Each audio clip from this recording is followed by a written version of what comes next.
अस्सलामुअलैकुम। आज हम पढ़ने वाले हैं income statement. Income statement long questions में 20 मार्क्स का होता है। काफ़ी इम्पोर्टेंट टॉपिक है। सबसे पहले हम XYZ ट्रेडर्स या जो भी बिज़नेस का नाम गिवन हो लिख देंगे। बिज़नेस का नाम लिखने के बाद इनकम स्टेटमेंट हेडिंग आएगी। तीसरी heading for the year ended June 30। सवाल में दिसंबर 31 या कोई और तारीख हो सकती है, आपको वो ही लिखनी है इसमें।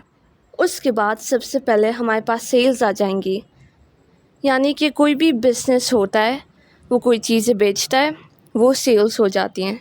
सेल्स में से हम माइनस करेंगे सेल्स रिटर्न, जो कि कस्टमर ने हमें सेल्स वापस की।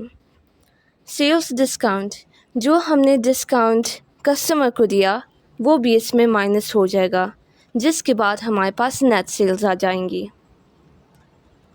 उसके बाद नेट सेल्स की अमाउंट में से cost of goods sold minus होगा।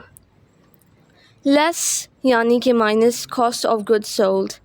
ओपनिंग इन्वेंट्री, बिज़नेस के पास जो पहले से मर्चेंडाइज या जो भी परचेसेस थी पहले से, वो होती है ओपनिंग इन्वेंट्री। उसके बाद हम ऐड करेंगे परचेसेस, जो बिज़नेस ने नई परचेसेस की, नया सामान ख़रीदा। सामान ख़रीदने के बाद ट्रांसपोर्टेशन इन या कैरियज इन हम प्लस कर देंगे, जो कि डिलीवरी चार्जेस होती हैं। आप जैसे दराज से सामान मंगवाते हैं, उसके साथ डिलीवरी चार्जेस भी होती हैं। माइनस कर देंगे डिलीवर्ड परचेसेस में से purchase return and purchase discount. Net purchases मिल जाएंगी। हम नेट परचेसेस और ओपनिंग इन्वेंट्री दोनों को प्लस कर देंगे, जिसके बाद गुड्स अवेलेबल फॉर सेल हमारे पास आ जाएंगी। गुड्स अवेलेबल फॉर सेल जब आ जाए, क्लोजिंग इन्वेंट्री को माइनस कर देना है,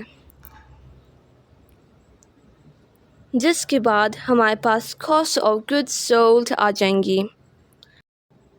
नेट सेल्स में से कॉस्ट ऑफ गुड्स सोल्ड को माइनस कर दें, जिसके बाद आपके पास ग्रॉस प्रॉफिट आ जाएगा।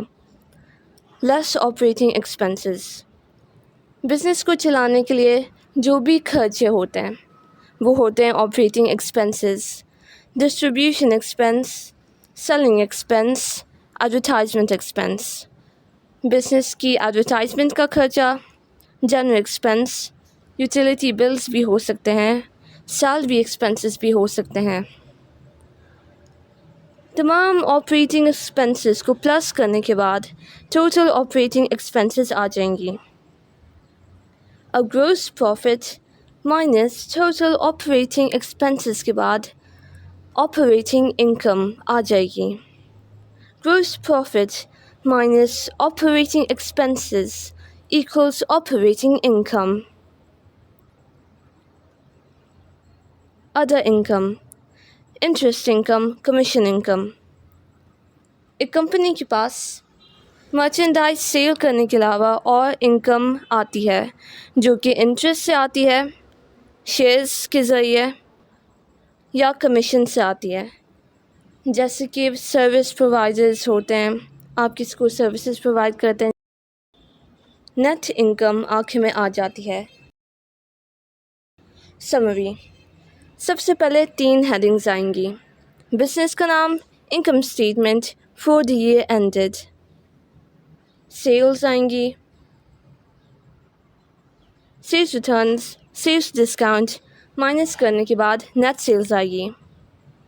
कॉस्ट ऑफ गुड्स सोल्ड में opening inventory plus add purchases, add transportation in, delivered purchases आ जाएंगी, minus purchase return, minus purchase discount. Net purchases आ जाएंगी। ओपनिंग इन्वेंट्री को नेट परचेसेस से प्लस करने के बाद गुड्स अवेलेबल फॉर सेल आएंगी। इसमें से क्लोजिंग इन्वेंट्री को माइनस कर दीजिए,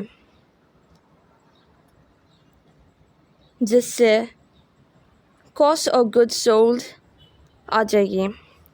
now net sales minus cost of goods sold के बाद ग्रॉस प्रॉफिट आएगा।